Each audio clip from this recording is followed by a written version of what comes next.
Morning all of you. आपण unit number 3 हे पाहणार आहोत. उत्पादन, फलन, स्थिर आणि बदलते आदान. प्रस्तावना.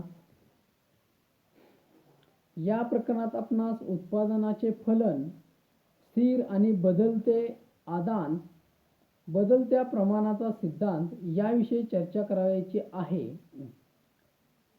उत्पादन म्हणजे उपयोगितेची निर्मिती करणे किंवा वाढ करणे होय. उत्पादक उत्पादनाचे विविध घटक एकत्र आणून उत्पादन करीत असतो. स्थिर आणि बदलत्या घटकांचा वापर करून उत्पादक हा उत्पादन करीत असतो. उत्पादनाचे घटक बदलल्यानंतर उत्पादनावर काय परिणाम होतो हे फलाच्या सिद्धांताने स्पष्ट केले आहे. उत्पादनात उपयुक्त घटक आणि त्यापासून मिळणारे फलन या दोन्हीमधला परस्पर संबंध दर्शवणारे सिद्धांत म्हणजे उत्पादन फलनाचा सिद्धांत होय. उत्पादन फलन म्हणजे काय? अर्थशास्त्रामध्ये उत्पादन फलन हा महत्त्वाचा विषय आहे.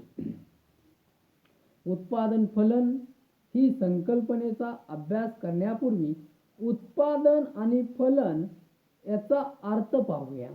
उत्पादन म्हणजे उपयोगितेची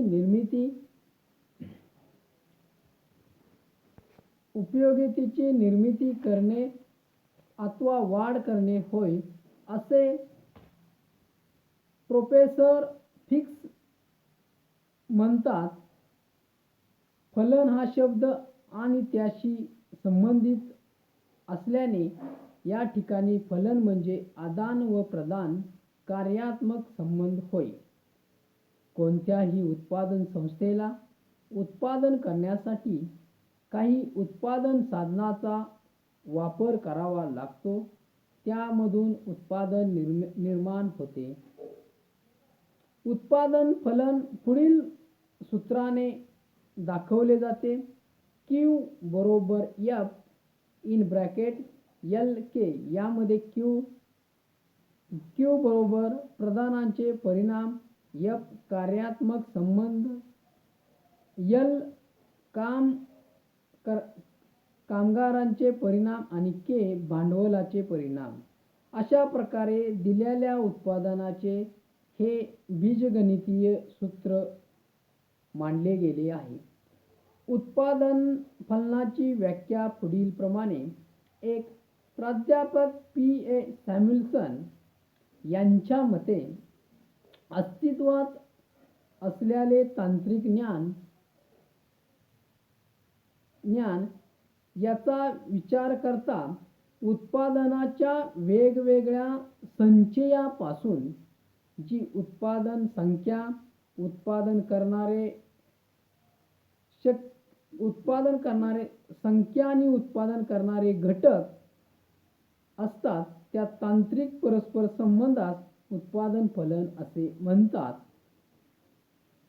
वरील व्याख्येवरून असे स्पष्ट होते की प्रत्येक उद्योगसंस्थेत उत्पादन साधनांचा वापर करून उत्पादन करावे लागते.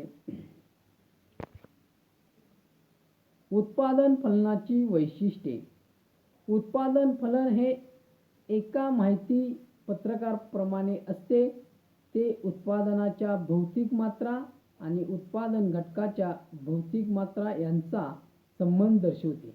उत्पादन फलनाद्वारे उद्योगसंस्थेचा आकार केवढा असावा, उत्पादन किती करावे, नफा किती मिळेल इत्यादी गोष्टींची कल्पना येत असल्याने ही संकल्पना अर्थशास्त्रात महत्त्वाची समजली जाते. तांत्रिक ज्ञानानुसार उत्पादन फलन बदलते. निर्धारित आदानाच्या वापरात तंत्रज्ञानाचा वापर वाढल्यास उत्पादनामध्ये वाढ होते. उत्पादन घटकाच्या माहितीशिवाय उत्पादन फलनाची माहिती उपलब्ध होणार नाही, म्हणून उत्पादन घटकांची माहिती असावी लागते. उत्पादन फलनाचे प्रकार. स्थिर प्रमाणाचे उत्पादन फलन या उत्पादन फलनामध्ये निर्धारित पातळीवर उत्पादन घेताना उत्पादन आदानाचा वापर स्थिर प्रमाणात ठेवला जातो. बदलत्या प्रमाणाचे उत्पादन फलन.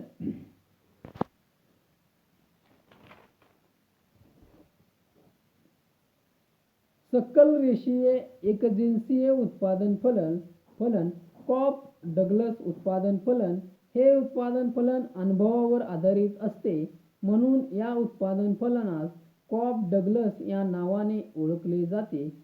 उत्पादन फलनामध्ये दोन आदाने विचारात घेतली जातात. उदाहरणार्थ, मजूर व भांडवल हे खालील सूत्राच्या रूपात मांडले आहे. Q बरोबर AL अल्फा KB. Q बरोबर उत्पादन परिणाम, A बरोबर विशिष्ट तंत्रज्ञान उत्पादन ठरवते, L एकूण कामगार, K एकूण भांडवल. अल्पकालीन उत्पादन फलन, दीर्घकालीन उत्पादन फलन. बदलत्या प्रमाणाचा सिद्धांत. बदलत्या प्रमाणाचा सिद्धांत याचा अभ्यास करताना असे दिसून येते की अल्प काळात काही घटक स्थिर असतात तर काही घटक बदलते असतात. जेव्हा उत्पादक फलनात काही आदाने स्थिर तर काही बदलते असतात तेव्हा त्यास बदलत्या प्रमाणाचा सिद्धांत असेही म्हणले जाते. सिद्धांताचे विधान. जेव्हा इतर उत्पादन घटक स्थिर ठेवून बदलत्या घटकाच्या संख्येत क्रमशः वाढ करीत गेल्यास एका विशिष्ट अशा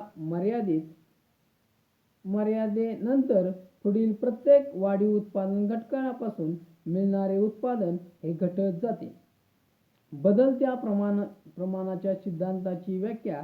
प्राध्यापक सॅम्युएल्सन सापेक्षतेने स्थिर असणाऱ्या अन्य उत्पादन घटकांच्या मानाने उत्पादन घटकामध्ये वाढ झाली असता उत्पादन वाढले, तथापि एका विशिष्ट मर्यादेनंतर उत्पादन घटकात होणाऱ्या वाढीपासून मिळणारे उत्पादन कमीही होऊ शकते.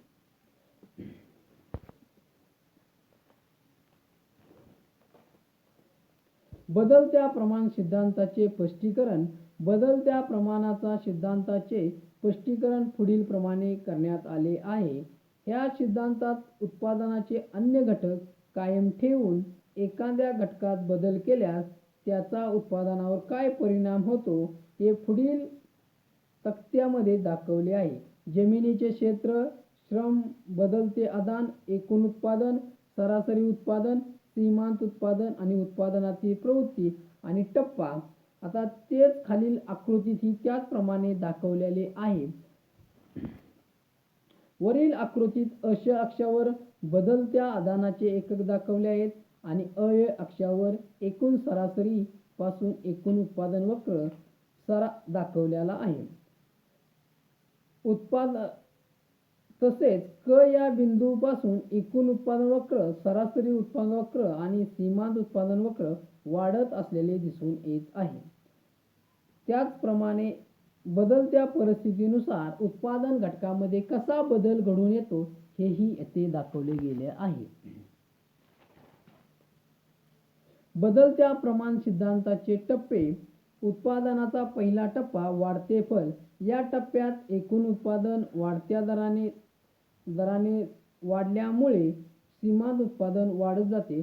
सरासरी उत्पादन वाढत जाऊन कमाल बिंदूला पोचले. अशा प्रकारे उत्पादनाच्या पहिल्या टप्प्यात सरासरी उत्पादन एकसारख्या वाढत जाते.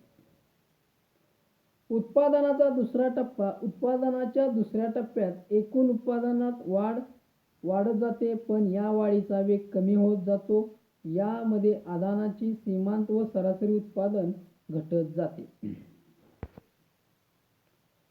उत्पादनाचा तिसरा टप्पा. उणे फल. या टप्प्यात एकूण उत्पादनात घट होते. शेवटी तर बदलत्या आदानाचे सीमांत उत्पादन उणे होते म्हणजे ऋण होते. ते ऋण होण्याचे महत्त्वाचे कारण म्हणजे स्थिर आदानाच्या मानाने बदलत्या आदानांची संख्या अतिरिक्त होऊन उत्पादन घटकांच्या कार्यात अडथळा निर्माण होतो. बदलत्या प्रमाणाच्या सिद्धांताचे गृहीते. निरनिराळ्या उत्पादन घटकाच्या ज्या प्रमाणात एकत्र आणले जातात ते प्रमाण बदलता येणे शक्य असले पाहिजे. बदलत्या आदानाच्या सर्व भागांची कार्यक्षमता सारखी असते व त्याची किंमत कायम असते. बदलत्या घटकाचे भाग कमी जास्त झाले तर त्याच्या साहाय्याने स्थिर घटकाचे पूर्ण उपयोग करता येतो. उत्पादन प्रक्रियेत वापरले जाणारे काही उत्पादन घटक स्थिर असल्याने आणि उत्पादन घटकात वाढ होत गेली पाहिजे. उत्पादनाच्या पैशातील मूल्याबाबत हा सिद्धांत खरा ठरत नाही. बदलत्या प्रमाण सिद्धांताचे महत्त्व. या सिद्धांतामुळे कारखान्यातील बदलत्या घटकांचे नग किती वाढवता येतील हे उत्पादकांना समजते. उत्पादकाच्या उत्पादन घटकात कोणत्या मर्यादेपर्यंत वापरता येऊ शकते हेही समजते. अविकसित व विकसित अर्थव्यवस्थांना उत्पादनाचे तंत्र निवडताना या सिद्धांताचा उपयोग होतो. या सिद्धांताच्या आधारे पुरवठ्याची लवचिकतेची कल्पना येते. विभाजन कार्यामध्ये उत्पादन घटकांना योग्य मोबदला देण्यासाठी हा सिद्धांत उपयुक्त असतो. सरकारला कर आकारताना हा सिद्धांत उपयुक्त ठरतो. शेती व्यवसायातील सखोल व विस्तृत शेती पद्धतीतील फरक या सिद्धांताच्या साहाय्याने स्पष्ट करता येतो. Thank you.